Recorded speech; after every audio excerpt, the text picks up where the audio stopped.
বোপাই তই য'ত গ'লি ভালে কুশলে থাক, যি স্থানত আছ তোৰ আধাৰখিনি অজয়খিনি আমি সকলোৱে অসমৰ ৰাইজে লগ লাগি আমি সম্পূৰ্ণ কৰিবলৈ চেষ্টা কৰি যেন যেতিয়া আছোঁ ততে ভালকৈ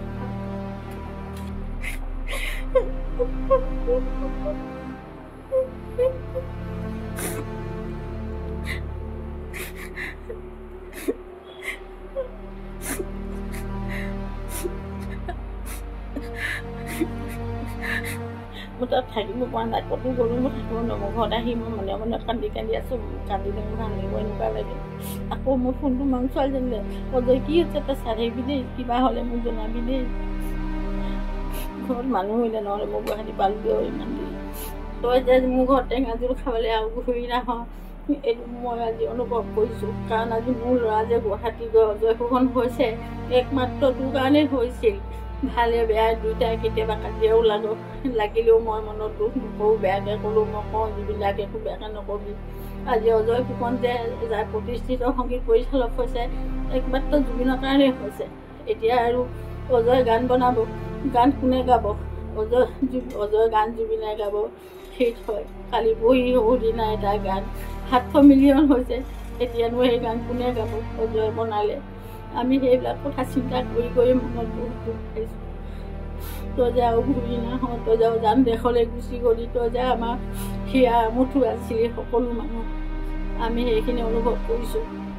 যেনেকৈ তই আজি তোৰ মৃত্যু হৈছে, তই যেন ভালে কুশলে তোক আত্মাই যেন সদ্গতি লাভ কৰ, মই সকলো ফালৰ পৰা মই তোক আশীৰ্বাদ কৰিছোঁ। তই গৈ তাত ভালে কুশলে থাক।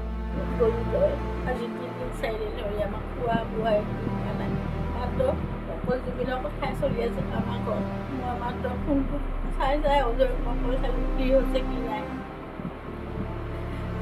3-4 আমাক চৌকাই জ্বলা নাই, কাৰণ আমাৰ ঘৰলৈ জুবিন 3বাৰ আহিছে, এবাৰ দুৰাতি থাকিছে আৰু এনেকৈ 2 দিন আহি ঘূৰি ঘূৰি যায়।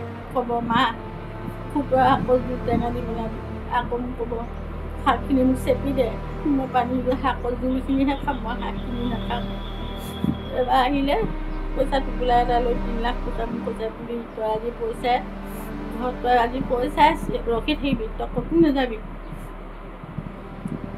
তাৰ ঘৰলৈ গ'লোঁ মই এইবাৰ, সেই মোক কৈছে ভাত নোখোৱাকৈ নাযাবি। তাৰপিছত মই ভাত খাই আহিলোঁ, সি ভাতত একদম বৰটেঙা পাত দিছে, নেমু টেঙা পাত দিছে, আজি এনেকুৱা ভাত খুৱাম বুলি। ভাত চাত খাই আহিলোঁ, সি মোক মেখেলা এখন চাদৰ এখন দিছে যে মায়ে এইকেইটা পিন্ধিবি। তাৰপিছত অজয় কৈছে মা হাত বিষাই ভৰি বিষাই, কাইলৈ ওলাবি ৰেহে মানুহ তাত মাক লৈ যাম, মা হ'ল বুলি চেক খুৱাই আনিম।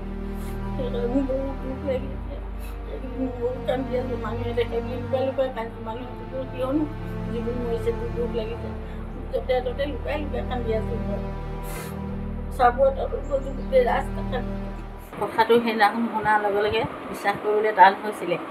তাৰপিছত যেতিয়া বাতৰিত পালোঁ যে ঘটনাটো সঁচা হয়, সেইদিনাখনৰ পৰা এনেকুৱা লাগিছে যেন মোৰ এজন নিজৰ ঘৰৰ সদস্যহে নাইকিয়া হৈছে। কাৰণ জুবিনে এবাৰ নহয় 2বাৰ 3বাৰ মোৰ ঘৰলৈ আহিছে, 2 দিন থাকি গৈছে আৰু কিছুমান কথা আমি ক'লেও সি বুজি পায়। মই কিছুমান কথা কওঁ এনেকৈ নকবি তেনেকৈ নকবি, বুজি পায় সি। আৰু চাবুৱাত আহিলে সি এইফালে গ'লে সোমাব নোৱাৰিলোঁ কোন এটাত। মোক সোধে কি বনালি এতিয়া, ঐ বুঢ়ী কি বনালি সেনেকৈ ক'ব। মই কওঁ আজি মাছ আৰু খুতুৰা বনাইছোঁ ঔটেঙা দি। এটা কাম কৰোঁ শাকখিনি উঠাই দে, জোলটো মোক 1 বাতি কৰি দে, মই কবি খাম বুলি ক'লোঁ। তাৰপিছত আৰু এদিন তেনেকৈ আহিলে বল খেলিবলৈ, মোক ক'লে ভাত কি বনালি, মই কৈছোঁ মাংস বনালোঁ। মই বোলে ধনী মানুহৰ ঘৰত ভাত নাখাওঁ, চাবুৱাত এঘৰ মানুহৰ ঘৰত ভাত খাব দিছিলে নাখালোঁ, কিয় হাঁহ গঁৰালৰ পৰা কণী আনিলোঁ। মই ৰাতি 2টা বজাত হাঁহ গঁৰালৰ পৰা কণী আনি তাক ভাত বনাই খুৱাইছোঁ, আৰু নাহে।